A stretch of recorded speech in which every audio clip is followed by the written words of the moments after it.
Olá moçada, tudo bem com vocês? Dando continuidade à nossa lei 8.112 de A a Z, vamos para a aula 76, abordando o artigo 186 ao 195.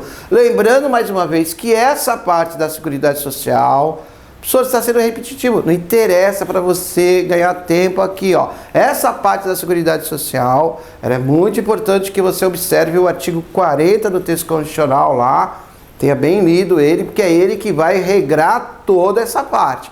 Depois você vem para o título 6. Lembrando a você que o título 6 tem uma incidência muito, mas muito pequena em prova. E geralmente quando é cobrado em prova, o embasamento está no artigo 40 do texto constitucional. Então, olhando aqui para você, artigo 70, aula 76, que vai do artigo 186 ao artigo 195, essa parte da matéria que fala de benefício, que vai falar de aposentadoria, etc, tem muita incidência da emenda constitucional número 20 e da emenda constitucional número 41. Então, geralmente, em provas de um cunho mais, assim, mais cobrado, mais pegado, tipo uma magistratura federal, por exemplo, geralmente as questões se respondem por essas emendas. É importante que você olhe as emendas, tá? Algo que tem que ficar claro aqui é o seguinte: uma emenda constitucional que faz a atualização do texto constitucional, ela é regrada, tratada por vários artigos. Não quer dizer que tudo que a emenda está atualizando está escrito no texto constitucional. Por isso que você tem que estudar a emenda constitucional. Aí os concursos de magistratura, eles acabam dando essa derrubada nos candidatos, que às vezes os candidatos, mesmo sendo da área jurídica, acaba desavisado sobre essa informação.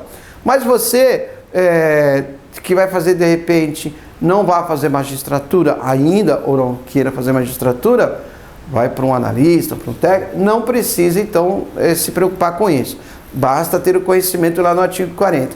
E aí, aí o artigo 189, só para lembrar, aliás, 186, diz assim para você, fala da aposentadoria. Bom, veja que ele fala da aposentadoria por invalidez permanente, compulsoriamente e voluntariamente, tá? Lembrando a você o seguinte, olha, um detalhe importante. A aposentadoria por invalidez permanente, a invalidez já é permanente, é uma redundância. Mas o que incide nesse artigo 186, e você vai escrever do ladinho, é o artigo 40. Haja vista que a aposentadoria compulsória aos 70 anos de idade não é mais aos 70 anos de idade. É aos 75 anos de idade, já foi regulamentada na esfera federal como um todo, que a aposentadoria no serviço público é compulsoriamente aos 75 anos de idade, tá? Então, esse 186, eu vou pedir a gentileza que você, primeiro, vá lá no texto constitucional. E ele será cobrado, por exemplo, se ele fosse... De que maneira ele poderia ser cobrado esse 186 aqui? De que maneira intensa ele poderia ser cobrado? Se de repente eu fosse fazer um concurso para médico, né? Para uma autarquia federal tipo o INSS, onde eu fosse regrado para ocupar cargo público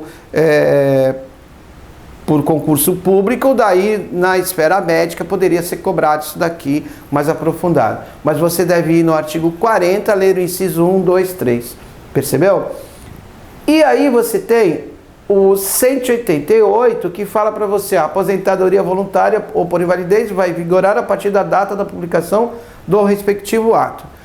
Ele está dizendo para você que ela vai começar a contar quando for publicado o ato. É lógico, né, gente? Porque a publicidade, a gente já aprendeu, você já deve ter visto no direito administrativo, se não viu, vai ver aqui comigo nesse momento, que a publicidade é requisito de eficácia de todo ato administrativo. Ou seja, significa dizer que ela produz efeitos jurídicos. É aquele momento que, quando é público, eu particular, por exemplo, poderia atacar se houvesse uma situação em que eu entenda que tem uma ilegalidade ali, tá? Então também eu só quero te chamar a atenção no 189. O 189 aqui colocado da lei 8.112, você pode fazer um X em todo ele. Ele não foi recepcionado pelo texto constitucional. Então ele acaba sendo o quê? Como o STF diz, quando algo não é recepcionado pela Constituição Federal, o STF chama isso de revogação. Tecnicamente seria não recepcionado. Então 189, ele está totalmente revogado, tá? inteiro. Você não deve estudar, deve colocar uma observação nele e escrever revogado, não recepcionado pelo texto constitucional de 88, tá? E aí você desce um pouquinho mais e chega no 191, quando diz assim: quando proporcional ao tempo de serviço, o provento não será inferior a 1/3 da remuneração da atividade. O que interessa aqui para mim, que você lembre de 1/3, mas que você lembre da palavra provento. Existe algo que a gente chama de estipêndio. O estipêndio é a forma como você seria pago, didaticamente falando, remunerado. Então eu poderia receber salário, tá vendo? Eu poderia receber salário, eu poderia receber remuneração, tô colocando aqui, ó. Eu poderia receber aqui vencimentos, a própria Constituição ela não explica o que é remuneração e vencimento, faz uma bagunça. Aí eu poderia receber aqui subsídio, tá? Eu poderia receber aqui provento, tudo bem? Então, tudo isso é forma de estipêndio. Quem é que recebe provento, gente? Então, você olha aqui no artigo 191, diz assim: quando proporcional ao tempo de serviço, o provento será inferior a 1/3 de remuneração. Então, a gente está dizendo aqui que o provento é pago para o aposentado. O professor poderia colocar soldo aqui? Poderia colocar soldo aqui? Administrativamente, não. Tá? Alguns professores colocam soldo aqui. Quando você vai estudar esfera militar, concurso para a área militar, e que você tem que trazer a linguagem militar, você tem que tomar alguns cuidados ao colocações de certas palavras. Então aqui aconselho você não fazer isso, tá? Provento é o que o aposentado recebe. Poderia ser o pensionista? Poderia também considerar o pensionista recebendo provento, tá? Mas existe uma outra figura que eles gostam de perguntar em concurso público. Quem mais pode receber por provento? E aí o pessoal empaca.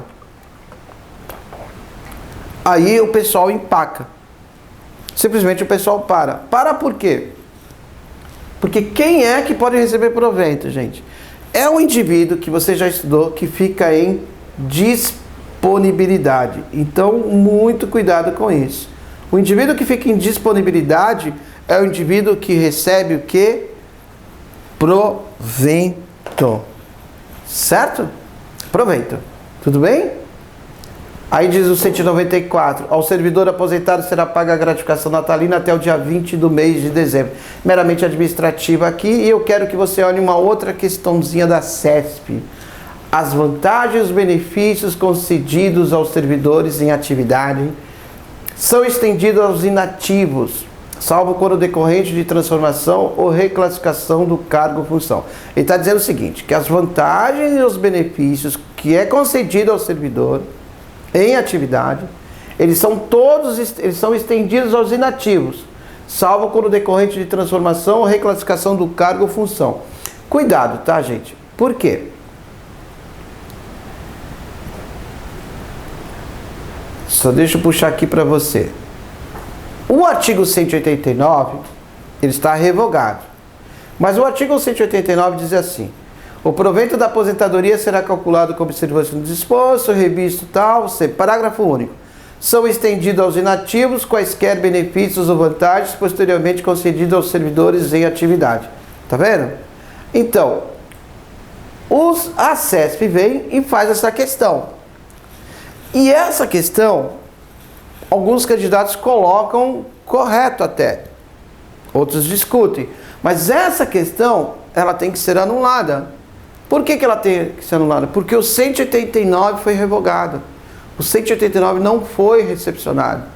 Então, se o 189 não foi recepcionado, foi revogado, muito cuidado com isso, tá? Ele não se aplica aqui. Então, se você coloca errado. Inclusive, essa justificativa que eu estou te passando é uma situação de um recurso. Na verdade, não foi um recurso, foi uma ação feita por um procedimento judicial, então, e nessa ação foi dado pelo tribunal essa decisão, que essa questão aqui, ele estaria anulada, ele não alterou o gabarito, que seria mérito, ele não pode alterar gabarito, mas ele pode anular a questão, porque essa questão aqui não respeitou certos princípios, haja vista que o 189 não tem aplicabilidade, porque não foi recepcionada pelo texto constitucional. Então quero que você tome bastante cuidado aí para a prova, tá? Tudo bem? Tranquilo, né? Então deixa eu só marcar aqui para que você tenha isso bem claro. Nenhuma dúvida? Até a nossa próxima aula. Felicidades, beijo no coração. Tchau, tchau.